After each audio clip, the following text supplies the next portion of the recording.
আসসালামু আলাইকুম। সুলতানা সিয়ামি কিচেনে আপনাদের সবাইকে স্বাগতম জানাচ্ছি আমি সুলতানা। আশা করি সবাই ভালো আছেন। নিয়ে এসেছি আপনাদের জন্য নতুন আরেকটি রেসিপি। আজকে আমি আপনাদের জন্য রান্না করে দেখাবো সামুদ্রিক কোরাল মাছ। এই মাছটি আজকে আমি পেঁয়াজ টমেটো দিয়ে ভুনা করে দেখাবো। অনেকে আছেন সামুদ্রিক মাছ খান না। আসলে সামুদ্রিক মাছে প্রচুর পরিমাণে আয়োডিন থাকে। আমরা যদি সামুদ্রিক মাছ খাই তাহলে আমরা বিভিন্ন ধরনের উপকারী ভিটামিনগুলি আমরা পাই। কিন্তু অনেকে সামুদ্রিক মাছের এক্সট্রা একটা ঘ্রাণ থাকে বা গন্ধ থাকে, ওইটাকে আমরা অনেকে হয়তো সহ্য করতে পারি না। আজকে আমি যেভাবে রান্না করে দেখাবো মাছটা, আপনারা যদি ঠিক এই প্রসেসে যেভাবে রান্না করে দেখেন তাহলে এটা খেতে হবে যেমন সুস্বাদু, তেমনি মাছ থেকে আপনি সামুদ্রিক যেমন একটা গন্ধ পান বা কোরাল মাছ থেকে যেমন একটা ফ্লেভার আসে, ওইটা পাবেন না। এই রান্নাটা হবে খুবই মজার এবং খুবই স্বাদের। আমি আজকে মাছটিকে যেভাবে ধুয়ে দেখাবো এবং এভাবে কিভাবে রান্না করতে হবে, ভাজতে হবে, এগুলো সব দেখিয়ে দিই। আপনারা যদি এই প্রসেসটা সম্পূর্ণ ফলো করেন তাহলে আপনারা এই যে আমি বললাম গন্ধবিহীন মাছটা রান্না হবে সুন্দরভাবে, ভালো লাগবে খেতে, তেমনই হবে। চলুন প্রথমে মাছটা ধুয়ে নিই। প্রথমে আমি কয়েকটু করে লেবু দিয়ে মাছটা লবণ দিয়ে হলুদ দিয়ে মেখে রেখেছিলাম অনেকক্ষণ, যাতে মাছের ভিতরে সুন্দরভাবে লবণ ঢোকে।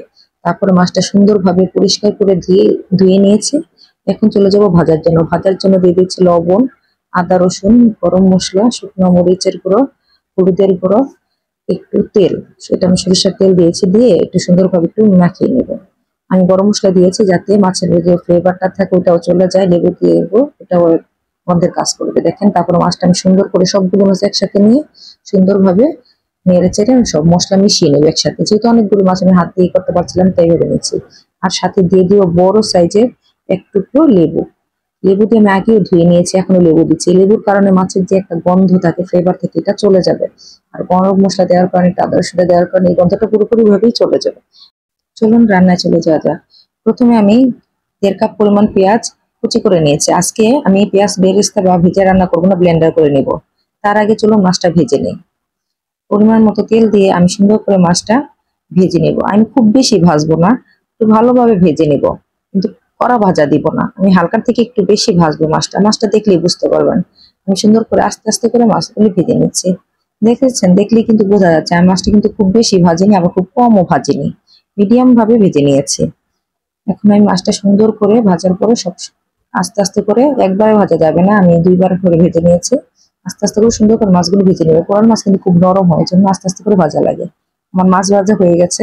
এদিকে আমার যে পেঁয়াজ কুচিটা কেটে রেখেছিলাম, ওই পেঁয়াজ কুচিটা আমি 1.5 কাপ পরিমাণ ব্লেন্ডার করে নিয়েছি। আর সাথে নিয়েছি, এখানে আমি দিয়েছি 2টা দেশি টমেটো আর 2টা হাইব্রিড টমেটো। মানে দেশি টমেটো বেশি দিলে টক হয়ে যাবে, দেখে আমি সাথে 2টা হাইব্রিড টমেটো নিয়ে নিয়েছি। আর সাথে নিয়েছি কিছু মরিচের মরিচ।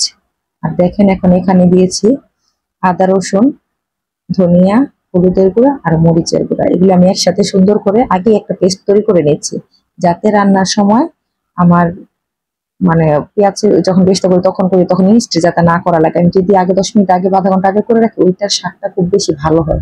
এই জন্য আমি এটা আগেই করে রাখছি। এটা না দেখতে যেমন বাটা মশলার মতো লাগে না, কিন্তু অমনই লাগে এটা। এটা এইভাবে যদি তরকারিতে দেন না, ওই তরকারির সেন্টটা একটু অন্যরকম হয়ে যায়, ফ্লেভারটা একটু অন্যরকম হয়ে যায়। যখন কষাবেন তখনই বুঝতে পারবেন এটা ফ্লেভারটা একটু অন্যরকম অন্যরকম লাগে। আমি বেশিরভাগ সময় আমি রান্নার সময় এইভাবে ইউজ করি। আপনারা চেষ্টা করবেন এইভাবে ব্যবহার করার জন্য। আদা রসুন, ধনিয়া, গুঁড়া মরিচ গুলি সব আর কি, এগুলি একসাথে করে মশলাটা তৈরি করে নিতে, তাহলে ওই রান্নাটা বেশ ভালো হবে। চলুন এখন রান্নায় চলে যাই। প্রথমে কড়াইতে বেশি পরিমাণে তেল দেওয়া লাগবে। একটু বেশি পরিমাণ তেল দিয়ে তারপরে দিয়ে দিলাম পেঁয়াজ বাটাটা।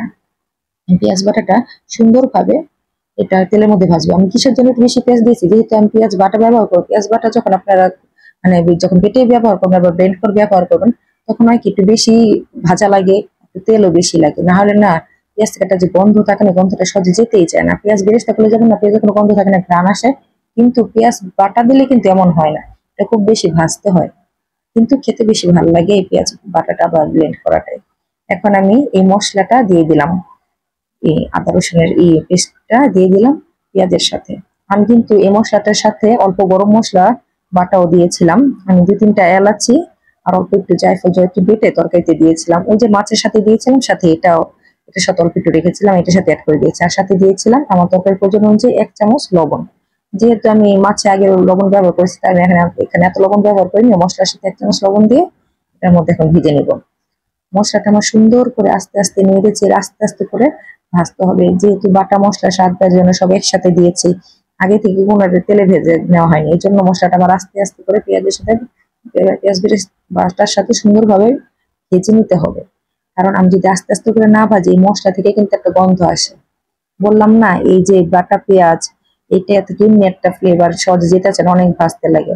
তার উপরে এখন হলো এইভাবে মশলাটা দিয়েছি, এই জন্য খুব সুন্দরভাবে আস্তে আস্তে করে ভেজে নিতে হবে। যত ভাজবেন আপনি তরকারির স্বাদ তত ভালো হবে, আর এই গন্ধটা পুরোপুরি চলে যায়, একটা সুন্দর একটা ঘ্রাণ আসবে।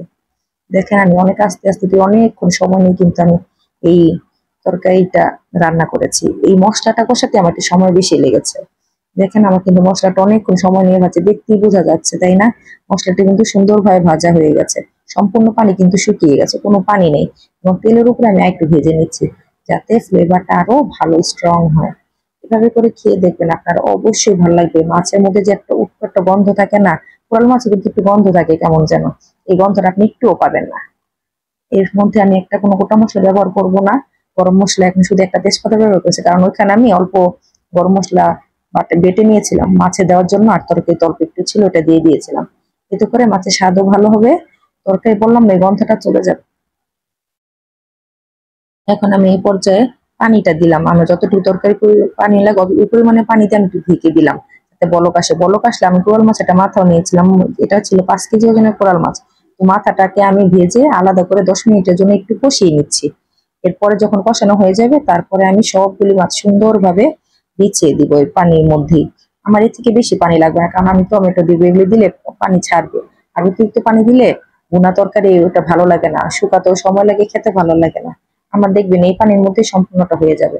আমি সম্পূর্ণ মাছ সুন্দরভাবে আস্তে আস্তে করে পুরোটা বিছিয়ে দিব। দেখুন আমার সম্পূর্ণ মাছ দেওয়া হয়ে গেছে। এখন আমি এই তরকারি এর মধ্যেই উপর থেকে যে টমেটো গুলি ছিল আমি টমেটো গুলি দিয়ে দিব। আমি অনেকগুলি টমেটো ব্যবহার করেছি, কারণ এই তরকারিতে না টমেটো দিলে না, টমেটোটা দিলে স্বাদটাও বাড়ে, ভালো লাগে খেতে। আর টমেটো গুলি কিন্তু খুব বেশি গলেও যাবে না, দেখবেন। আমি এখন টমেটো আর কাঁচামরিচ একসাথে দিয়ে দিচ্ছি, একসাথে দিয়ে এটাকে আমি 10 মিনিটের জন্য ঢেকে রাখবো। এর মধ্যে দেখবেন এই পানিটা, এই টমেটো থেকে সম্পূর্ণ পানিটা বের হয়ে আসছে, টমেটোটা নরম হয়ে আসছে। আমি ঢেকে দিব এটাকে 10 মিনিটের জন্য। আমি এই রান্নায় আজকে কোনো জিরার গুঁড়া ব্যবহার করবো না, যেহেতু আমি গরম মশলা দিয়েছি। এখন ধনেপাতা কাঁচামরিচ দিলে হয়ে যাবে, এই জন্য কিছু দিবেন, আমি অল্প ধনেপাতা দিয়ে দিয়েছি। দেখেন 10 মিনিট পরে যখন ঢাকনা করলাম, তরকারি থেকে টমেটো কিন্তু গলে গলে গেছে আর অনেকটা পানি বের হয়েছে। আমি আর 5 মিনিটের মতো রেখে তরকারিটা নামিয়ে ফেলবো। আমার রান্না হয়ে গেছে। দেখেন তৈরি হয়ে গেল আমার মজাদার স্বাদের টমেটো দিয়ে কোরাল মাছের ভুনা। আপনার এইভাবে রান্না করে খেয়ে দেখবেন, আপনাদের কাছে আশা করি অনেক ভালো লাগবে। অনেকে তো খেতে চায় না সামুদ্রিক মাছ, এভাবে রান্না করে খাওয়াবেন। মেহমান আসলেও এভাবে করে রান্না করে দিবেন, এটা আপনারা ভাতের সাথে যেমন খেতে পারবেন, পোলাওর সাথেও খেতে পারবেন। এই রান্নাটা খুবই মজার হয়, আপনারা একবার হলে অবশ্যই ট্রাই করে দেখবেন। অবশ্যই আপনারা বলতে বাধ্য হবেন যে হ্যাঁ আসলে খুবই মজার ছিল রেসিপিটা। আমরা তো বাসায় এভাবে প্রায় সময় খাই, অনেক সময় বেগুন দিয়েও কোরাল মাছ খাই। অনেকে আছে সবজি পছন্দ করেন না, তাই অবশ্যই আপনারা এই ভুনা তরকারিটি খেয়ে দেখবেন। যেহেতু এখন শীতের দিন, টমেটো দিয়ে ধনেপাতা দিয়ে কাঁচামরিচ দিয়ে এই ভুনা তরকারি কোরাল মাছের তরকারিটা খেতে অনেক ভালো লাগবে। আশা করি রেসিপিটি আপনাদের ভালো লেগেছে। আমার চ্যানেলটিকে সাবস্ক্রাইব করে লাইক কমেন্ট শেয়ার দিয়ে পাশে থাকবেন। আল্লাহ হাফেজ, আসসালামু আলাইকুম।